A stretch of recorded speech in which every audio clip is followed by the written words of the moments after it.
Bom dia, boa tarde, boa noite para todo mundo que está vendo esse vídeo.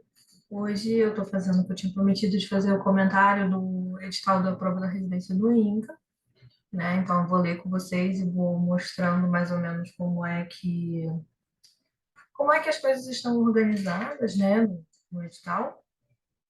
Então, não sei como é que está aparecendo para vocês, mas para mim vai estar aparecendo na tela toda. Né? Então, a ideia é a gente poder entender como é que funciona o edital, né? O que que ele pede, as coisas que a gente precisa estar atento. E lembrando, né, que o prazo de inscrição se encerrou ontem, dia 25 de setembro, né? Hoje é dia 26, hoje é o prazo para pagar o boleto, então, por favor, não esqueçam de pagar o boleto, senão não é contabilizado como inscrição. E a partir de agora, a gente tem que focar nas coisas em relação à própria prova mesmo. Né? Então, começando do começo, o início do edital faz uma pequena apresentação do que é a residência e de algumas informações básicas. Né? Então, por exemplo, você tem uma explicação de que são 3 etapas de prova, né? Objetiva discursiva e análise de título. A análise de título e currículo é feita online hoje em dia, e a objetiva e a discursiva vai ser feita simultaneamente no dia 29 de outubro. Né? E aí aqui está dizendo quais são as vagas que tem, né? Enfermagem, farmácia, fisioterapia, nutrição, odonto, psicologia e serviço social e física médica com ênfase em radioterapia e imagem, né? Que não são dois cursos separados. E isso para entrar em 2024. Aí eles falam que é com base na legislação específica da residência, no funcionamento que se espera, né? A estrutura é de dedicação exclusiva, então não pode ter outro tipo de vínculo, principalmente vínculo empregatício. A carga horária é de 60 horas semanais, com uma folga semanal, e a duração do curso de residência de 2 anos, tendo um total de 5.760 horas de trabalho e formação. Então, é uma especialização, uma carga de extensão muito, muito extensa. Né? A carga horária é muito extensa. Aí, realmente, você fica muito tempo imerso no campo. Né? E isso pressupõe também que você tenha a orientação de outros profissionais, né? De pessoas que já atuam na área há algum tempo, então você aprende em serviço com pessoas que já estão ali inseridas, né? Também fala da bolsa, a bolsa atualmente é 4.106,09, né? E lembrando que isso aqui é um valor, né? Um valor bruto, digamos assim. Na hora de receber mesmo, você nunca recebe tudo isso, porque tem desconto de INSS, tem outras coisas assim, né? Então você recebe um pouco menos, mas não é muito menos, né? Desconta alguma coisa. Esse valor é um valor meio que padronizado, né? As residências em saúde todas têm o mesmo valor, né? O que acontece é que alguns lugares têm adicionais, mas isso é optativo para o local. Então, no INCA você recebe apenas a bolsa e de benefícios você tem o alojamento, dependendo do endereço onde você mora, a alimentação nos hospitais, você tem direito a café da manhã, almoço e janta, e basicamente isso, passagem não é incluso, tá, gente? Aqui tem o cronograma, no momento do cronograma, a gente está aqui, né? O prazo para o pagamento da taxa, do boleto de inscrição, a divulgação dos resultados das pessoas que fizeram a inscrição que foram aceitas vai ser dia 2. A próxima informação é dia 23, só que é o lugar da prova, e a prova vai ser de manhã, no dia 29 de outubro.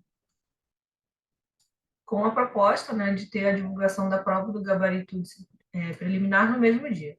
Contudo, essa banca costuma ter alguns atrasos com relação a esses prazos, então não esperem que saia exatamente no mesmo dia, às vezes sai um dia depois ou dois, né? Então também não criem essa expectativa. Mas o calendário só para você ter alguma ideia, né, do que eles estão se organizando.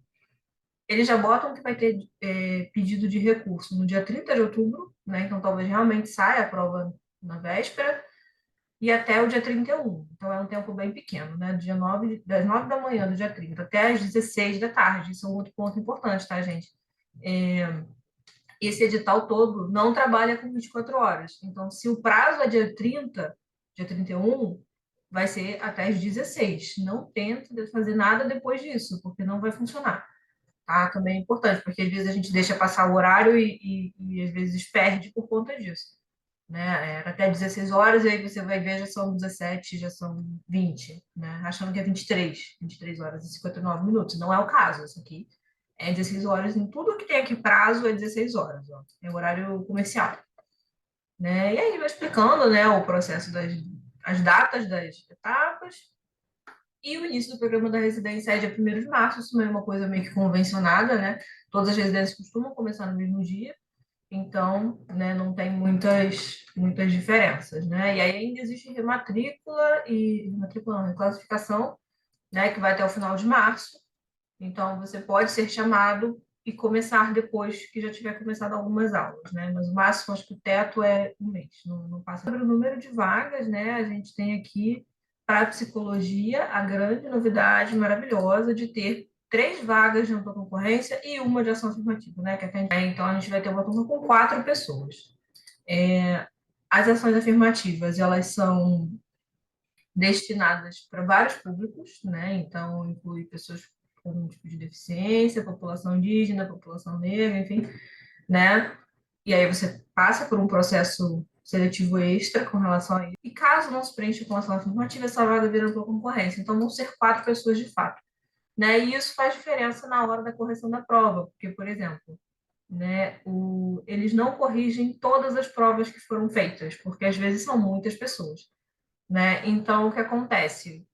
É corrigido mais ou menos até o quinto, 5 vezes o número de vagas disponíveis. Então, se a gente tem 4, a gente vai ter 20 provas discursivas corrigidas. Requisitos para inscrição. Isso aqui é interessante, apesar de já ter passado a inscrição, né? Porque eles vão dizer que a gente tem que estar formado, né? Como psicólogo, no caso, licenciatura ou bacharel, tanto faz.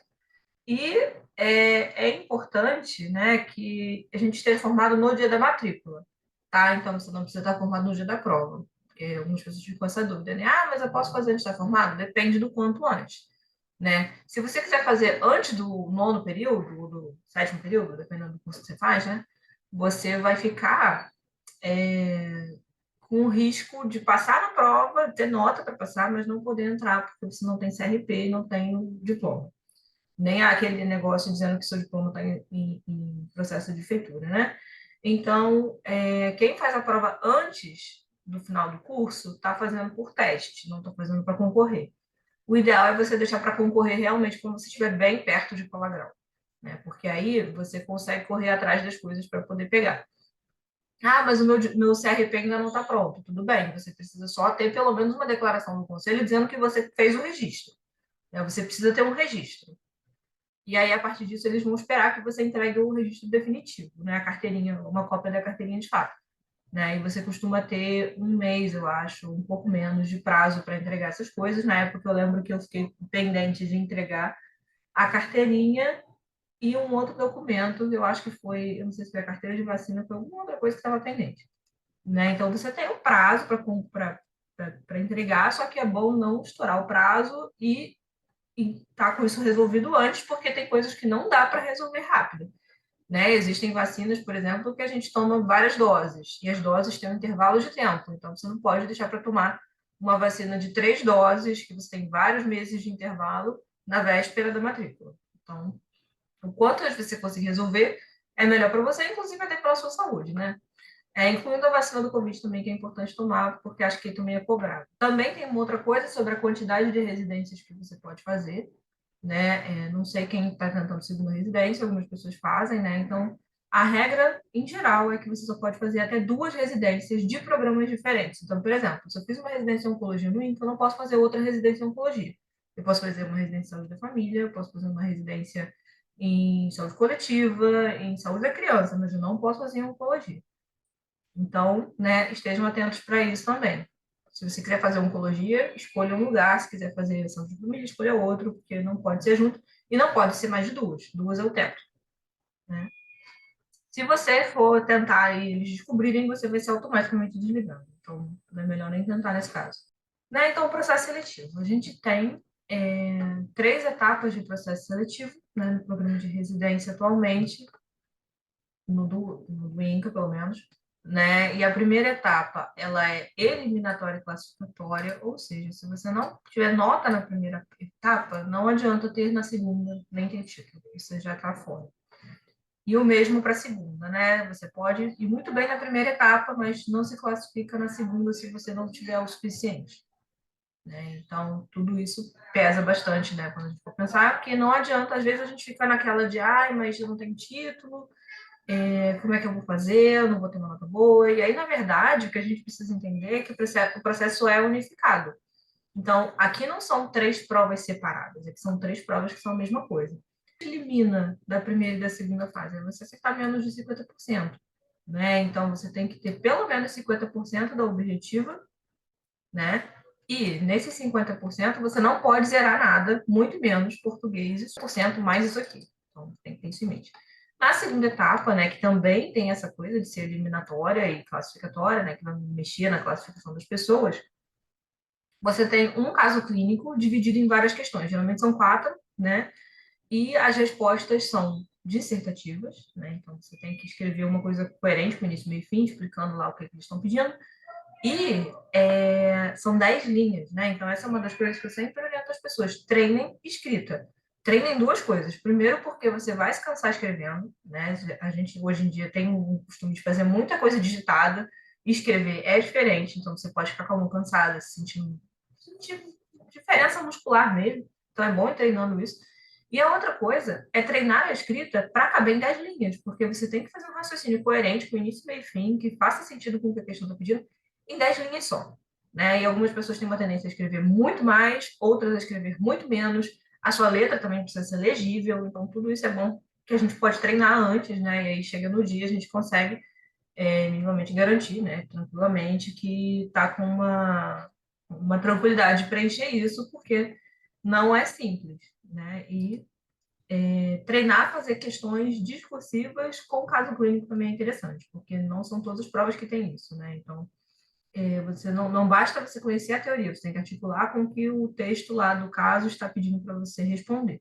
Então, às vezes, por exemplo, vai perguntar, vai dar um caso de uma pessoa com quadro de ansiedade e depressão e vai te perguntar qual é o quadro psicopatológico que aparece ali. Você vai explicar que, com base nos sintomas X, Y, Z do caso, é ansiedade ou depressão por causa disso, disso, disso, disso, e aí você mistura, né, a teoria no caso do texto da psicologia ou da Olga Larrona, você mistura isso com o caso que está sendo dado. Então, é justamente a prova de discursiva, né, nesse sistema que eu falei, cada prova tem um peso, né, então a discursiva pesa 40. No geral, a prova de título, ela não vale tanto, né, são duas coisas sobre a prova de título. Ela não vale tanto e ela não tem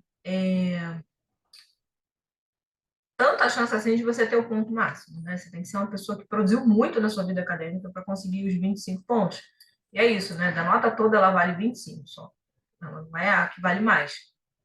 É um diferencial? Claro que é, né? Se você conseguir ter 25, parabéns, você fez muita coisa na sua graduação, você realmente merece essa pontuação. Mas é isso, não dá para se garantir, se achar que vai ser possível só pela nota de tudo. Você tem que ir bem em todas as outras para chegar lá, porque senão você nem chega nessa. E aí, a partir do dia 7 de dezembro, né, eles vão avisar como é que vai ser o processo de você fazer a colocação, né, dos títulos na plataforma do site, né, que vai ser tudo online, então você vai ter que botar aquilo ali. Então, é escaneado. Se você já não tem isso escaneado, aproveita para escanear logo, porque depois você vai ter e isso pode ser que se enrole. Né? Não é tão simples assim. Hoje em dia, nem todo mundo consegue ter uma luz funcional para fazer escaneio em casa, né? Às vezes você precisa ir na rua. Então, entre o dia 8 de dezembro e o dia 12, a gente vai ter a pessoa fazendo a submissão dos títulos para avaliação de título. Isso, né, uma coisa que eles pedem também é que você precisa identificar esses documentos. Então, não é só escanear eles puros. Né? Você tem que especificar no canto direito superior o número do item correspondente e qual a pontuação que você acha que tem. Então, eles vão te dar um formulário no site, vai ter um formulário. E aí o formulário vai estar assim, pontuação por estágio não obrigatório, carga horária de X horas em tal lugar, até 3 pontos. E aí você pontua um ponto para cada estágio. Então, só um exemplo, tá? E aí você coloca na sua Xerox, né, no seu certificado do estágio, você coloca item 1, pontuação 3, ou pontuação 1, né? Vai assim. E também tem que rubricar todas as páginas, né? Então, no canto inferior direito, você vai fazer uma pequena assinatura sua, marcando que isso é seu, né? Para esse documento ter mais valor. Na cópia do documento, você destaca com caneta marca-texto o nome e os dados exigidos de cada seção. Então, por exemplo, né, vou pegar o exemplo do estágio de novo. Estágio, você marca estágio não obrigatório, ou estágio não remunerado, tanto faz, depende do tipo. Carga horária, 360 horas, x, y horas. Aí você marca qual marca texto. Período de duração, Durou de X a Y, você marca X a Y, porque, né, nesses casos, os documentos são documentos anteriores à sua colação de grau, tá? Então, não adianta colocar de coisas que foram depois que você terminou a faculdade, tem que ser de antes. Então, você vai ter que marcar o período em que isso aconteceu também. E aí, cada documento vai ter um pedido lá de acordo com o formulário que o site vai gerar para você. Então, você vai ter que preencher todos os dados que tem no formulário, todos os arquivos vão ter no máximo 10 megas, então, por favor, né, usem compactador de PDF, se ficar muito grande. O arquivo tem que ter o nome do candidato, então se cuidem nisso também, não esqueçam de colocar, então assim, diploma, graduação, fulaninho de tal, né?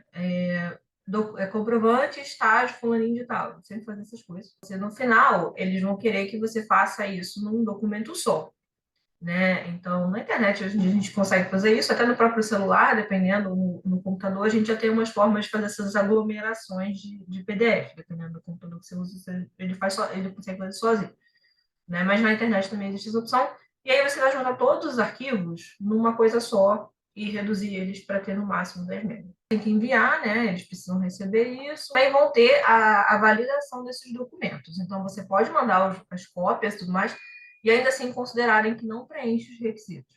E se não preencher, isso vai ser recusado. Né? E aí você pergunta, tá, mas o que que vai levar a recusar um documento? Olha, já aconteceu comigo de ter mandado comprovante de estágio que não tinha todas as coisas que eles consideravam como critério. Né? Então, por exemplo, comprovante de estágio não obrigatório durante a graduação. Deve ser enviada a cópia simples da declaração ou contrato em papel timbrado, contendo o nome do candidato, descrição da atividade, carga horária e identificação e centro da instituição.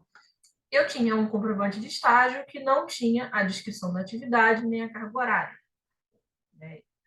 E aí isso fez com que eu não pontuasse. Então, fiquem atentos, porque os seus documentos precisam ter o que eles pedem aqui. Então, se você tiver um documento hoje que você vê pela descrição da estágio que ele não é igual, dá um jeito de conseguir, porque senão você nem pontua, e aí você às vezes perde ponto tendo feito uma atividade, e isso é muito ruim para você e para sua nota, né? Porque, enfim. Proficiência em língua estrangeira, né? Eles consideram alguns idiomas hoje em dia.